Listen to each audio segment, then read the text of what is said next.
it's been a while. If you guys do not know, hi, hello, my name is Esme, and I haven't uploaded in a little while, and that is because I've been in a big major book rut, so I didn't know what to film.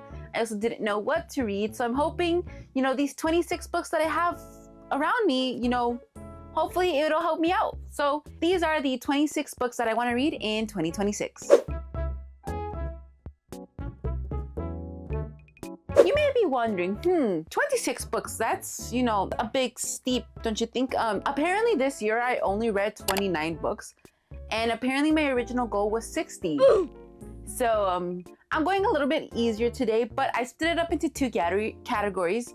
We have Miss Romance and Miss Fantasies. Yeah, let's start off with the romance books I don't have physically in front of me because they're not out yet. So starting off, the first book I want to read is And Now Back to You by B.K. Borison. It is set to come in February, and I believe I pre-ordered the Afterlight edition, if I remember, because I actually have the First Time Caller by Afterlight, which I'll put in a picture here, do not worry, but I have the first version of that. And so I wanted to make sure, you know, and Back to You kind of matched the first book. So when they were like, hey, we're sending out the second book, get ready to pre-order. And I was like, oh, I have to pre-order really quickly. So that is the first book that I want to read. The second book I want to read is King of Gluttony by Ana Huang. If you have not seen any of my past videos, you will know that I am a big avid Ana Huang lover, and I have every single one of her books. And so, of course, I have to get King of Gluttony. Third book I want to get is Game On by Navessa Allen. It is the third book, I believe, in her series. So we have book 1, which is Lights Out, book 2, which is Catch Up, and then book 3, it is Game On, which I forgot who it's censored after, but I really enjoyed book 1 and book 2. I personally enjoyed them more as audiobooks. Like, I was, listening to the audiobook while I was reading along, but like, I kind of genuinely preferred the audiobooks to those. At least that was me. Yeah, those were the 3 books that I physically do not have in front of me. So let's start off with what I do physically have. To start off, I've been saying this for like years that I want to read, and I never do, but I'm gonna do it this year. This is A Study in Drowning by Ava Reed. So if you guys do not know, I believe this follows around a magical library. No, this follows around Effie Sayre, who always believed in fairy tales. Even though crumbling under her first pressure term at college, she can't always seem to tell the difference between fact and fiction. So this is kind of like a prehistorical fantasy. I was told that if you really like Divine Rivals, you would really like this one, A Study in Drowning. And so far from what I'm getting, I'm kind of getting like similarities. If you've never read Divine Rivals, TLDR, it's a prehistorical fantasy romance as well. Well, more fantasy than romance, but definitely prehistorical. It follows around a character who I believe is a typewriter. It's been a while since I've read Divine Rivals. I kind of want to reread it this year. Let me know if you guys want to see, rereading my 5-star reviews. But yeah, either ways, I was gifted this by my friend, and I'm like, I have to read it. If she gifted it to me, then she probably thinks I like it. The fifth book on my list is Wooing the Witch Queen by Stephanie Burgess. And I know this is kind of giving more Halloween-ish, vibes with the ogre. I don't know if you guys can tell. It is giving a little bit more Halloween vibes. However, I'm like, I need to stop putting things off for a season. Like, yes, this would be perfect for the fall season. And while I'm in technically LA, it kind of feels like a fall season. It's not really, it's winter now. I'm still gonna read it if I'm in the mood, because like, that's what I've noticed this past year is I've only been wanting to read books when I'm in the mood, which is also why I got into a major book rut. Because I read Fourth Wing and Iron Flame back to back, that I was just like, oof, I need a break. But either ways, I want to read this one. It follows around a queen who, let's face it, only reason why the villagers hated her was kind of because, she was a dummy mommy. That's all I'm getting. But yeah, so essentially, Queen Sasaka is a wicked sorceress everyone fears. And honestly, right up my alley. This is the Owl Crate edition, which I noticed most of the books you guys will see here are kind of special editions. And that is because I have a shopping problem. So keep that in mind. The next one I want to read is kind of like the Little Mermaid retelling. It's called Once Upon a Starlight Tide by Kel Woods. I got this also after, Owl Crate. I think this is the first book, maybe one of the first books I got from Owl Crate. Essentially, it's a dark and enchanted historical fantasy following around elements of The Little Mermaid and Cinderella, which, if you guys can't get from the picture, very much giving Little Mermaid. that's also why I wanted to read it. I think the only thing that was putting me off was I was trying to read it during the summer, which you would think it's perfect, right? I think I had just read another mermaid book that I was like, ooh, I'll hold off on this, and I never picked it back up. So my goal before 2024 is to, do some TBR takedowns, or as I like to call it, read it or yeet it, which stay tuned for that. I do want to film an episode of that, read it or yeet it, because I have a lot of books on my TBR. Book was a very much anticipated read for a lot of readers. It is The Knight and the Moth by Rachel Gilling, who is the author of another book I have here that I still need to read. But I started reading this book. I think I got all the way to chapter 8 and I put it down, and then I never picked it back up. So I kind of want to reread it because I forgot what it was. But it's essentially, I think this is their adult fantasy. Yes, because I have the adult fantasy Fairy Loot edition, and this is what I got. Essentially follows around Sybil Delling, who has spent 9 years dreaming of having no dreams. So she's kind of like, I think it's 6 of them. All 6 of them essentially are like, hey, I'm gonna dream. The person comes to visit me, I'll dream up a dream for them. They may not like it, but hey, at least I'm giving you a dream. So yeah, that's, Miss Sybil right here. And honestly, it's such a pretty cover too. Like, look at the drawing. Like, I know a lot of people wanted to read this, and when I got it, I was like, I'm gonna read it. And then I put it on my bookshelf and forgot about it. This book I have had since, I think when I first started my reading journey.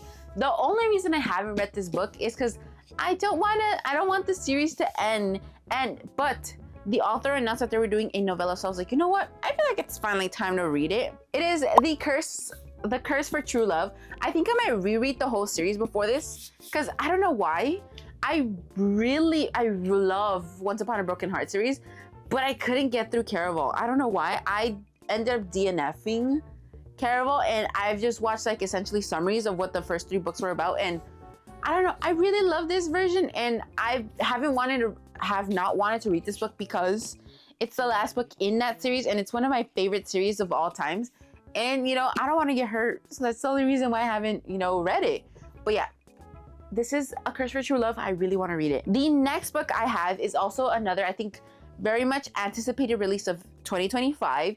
It is by the same author who wrote Divine Rivals, which absolutely my favorite book series of all time. Like, I haven't reread it. I read it, I think, in 2024. Haven't read it since because I'm like, ugh, I just love it so much. I don't want to dilute it. But this is I think this is the Owl Crate version. This is Wild Reverence by Rebecca Ross. Yes, it is the Owl Crate version. It follows around, it's kind of like set in the same universe as Divine Rivals, but this is like before that. It deals like with the gods and all that. And this, I believe, is her debut fantasy, if I remember.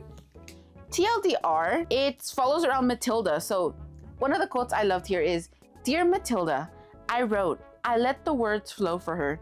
And when the ink dried, I gave my heart to the fire." So essentially, Matilda's kind of like, I think, a goddess, and she gets sent down to the mortal world. And she meets like this guy named Vincent. And like, I don't know, something, she helps him out. And she was like, huh, your request? Unanswered. Never answers him again, mind you. And so he kind of is like, oh, I hate all the gods. Like when the Grinch is like, I hate Christmas.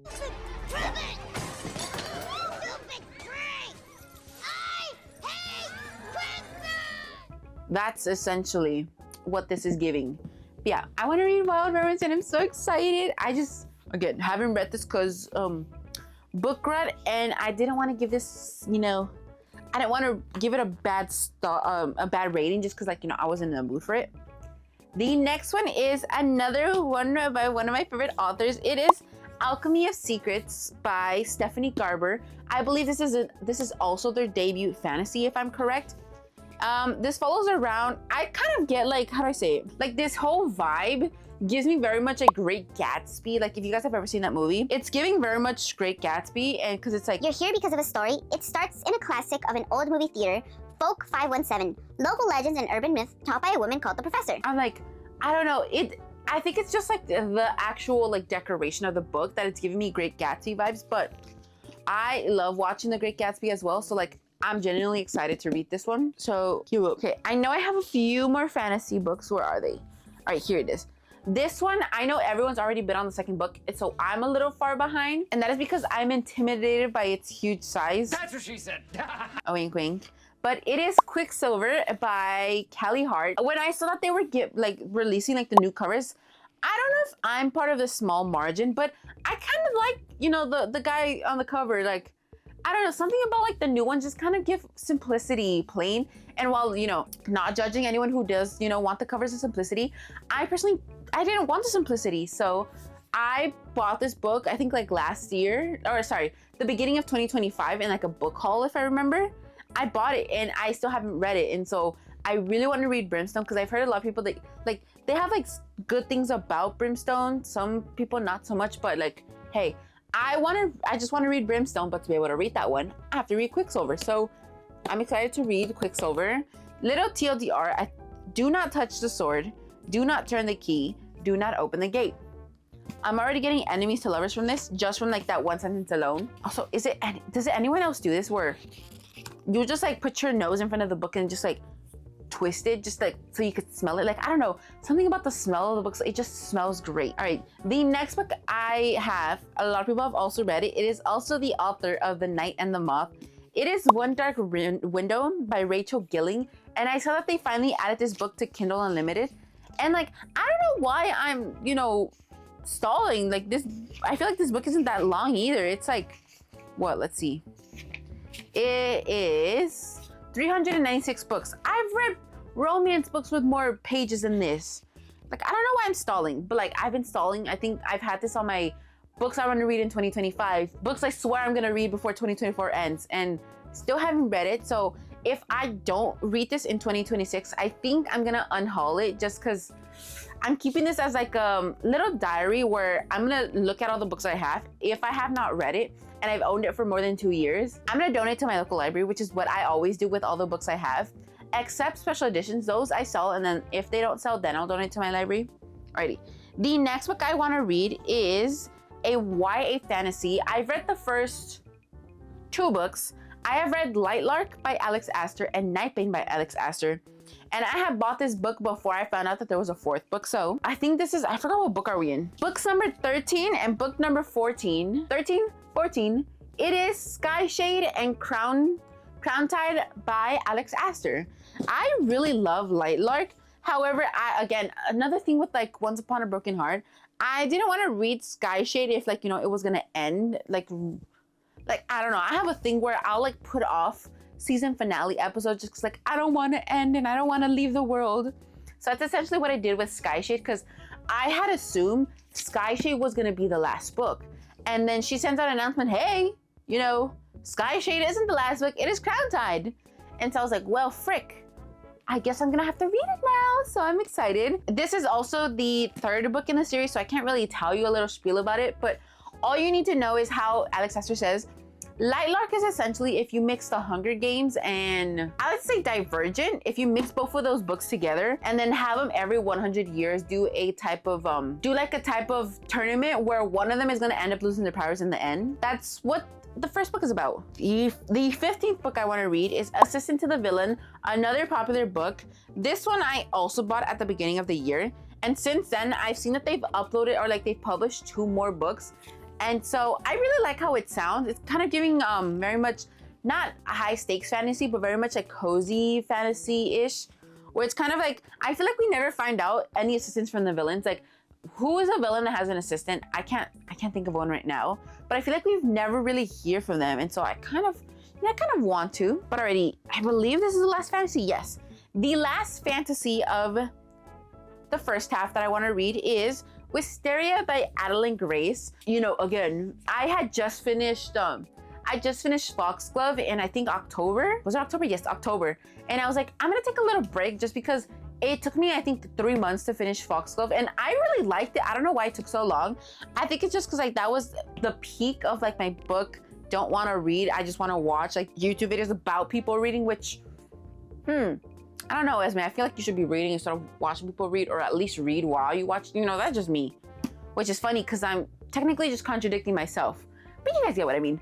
Yeah, I want to read Wisteria, which is also book 3. I believe this follows around, I can't remember what her name is in the first book, but this follows around her cousin Blythe, which I'm excited. Alrighty, so straying away from fantasy, now we're actually, touching into our romantic moods. Speaking of, The Great Gatsby, I bought this book, I think last year. Yeah, last year, so like before the whole, Target removing their DEI, and I haven't been able to take up the sticker. But this is Beautiful Villains by Rebecca Kennedy. It's kind of like a Great Gatsby retelling. So it follows around Daisy's POV where 7 years ago, I lost him for good, but now he's back. But is he still the same Jay Gatsby I used to know? Or is he something darker? So it's kind of like giving like a dark fantasy or a dark romantic retelling of the Great Gatsby, where I think Daisy is in Jay Gatsby's POV or point of view, and then Jay Gatsby's in her POV. Because if you guys do not know, in the movies, I cannot stand Daisy. I'm not gonna say exactly what happens in case you haven't seen the movie, but I cannot freaking stand Daisy. Like, I need to stop. I need to stop before I get angry. But yeah, that is book number 16? Book number 17. Alrighty, book number 18. I want to read because I heard that this has autism representation. And so I want to read The Kiss Coton by Helen Huang. Yeah, I'm hoping I say that correctly. Helen Huang. It follows around, oh no, Stella has Asperger's, sorry. Let me fix myself. She has Asperger's, not autism, but it follows around Stella Lane, who comes up with algorithms to predict customer purchases, a job that has given her more money than she knows what to do with it. And it also doesn't help that she has Asperger's, or that French kissing reminds her of a shark getting its teeth cleaned by a pilot fish. So essentially, she's hiring someone to kind of, teach her how to kiss. Alrighty, the next book I want to read is, this is by a Hispanic author. I have had this book for a little while, and I genuinely want to read it. It is I like to say it's like a historical, romantic, like olden times fantasy. It is Mexican Gothic by Silvia Moreno Garcia. And like this year, one of my goals is I want to include more like books written by like Hispanic authors, Black authors, like people of character authors. So like if you guys have any recommendations, please let me know down below in the comments. Like I want to read like more representation books. So like I feel like, I don't know if you guys can tell, majority of my books, not PCOS written, unless it's on Huang actually. But I want to read more POC books. But yeah, I want to read Mexican Gothic because my cousin actually, I think she read it and she says she really liked this book. And honestly, I kind of like the premise. It follows around a newlywed cousin, or no, after receiving a frantic letter from her newlywed cousin, Noemi Taobada heads to the High Palace, a distant house in the Mexican countryside. Set around 1950s Mexican, this is a classic Gothic horror novel. Ooh, wait, I'm interested. But yeah, Mexican Gothic. Alrighty, the next book I want to read, again, another book I should probably be reading in fall time, not going to, but a lot of people have been talking about this. It is People Watching by Hannah Bowen Young. This, I believe, follows around Prudence, who finds solace in her introverted life in Baysville, in this sexy and emotional romance from an acclaimed author of Out on a Limb, which, really good, highly recommended.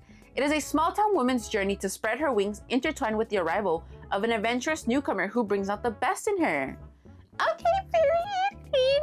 I'm excited. A lot of people read this during the fall time, which I kind of wanted to. I had it during my list in fall time. Did not read it again. But yeah, so the next book I have is one of my favorite authors as well.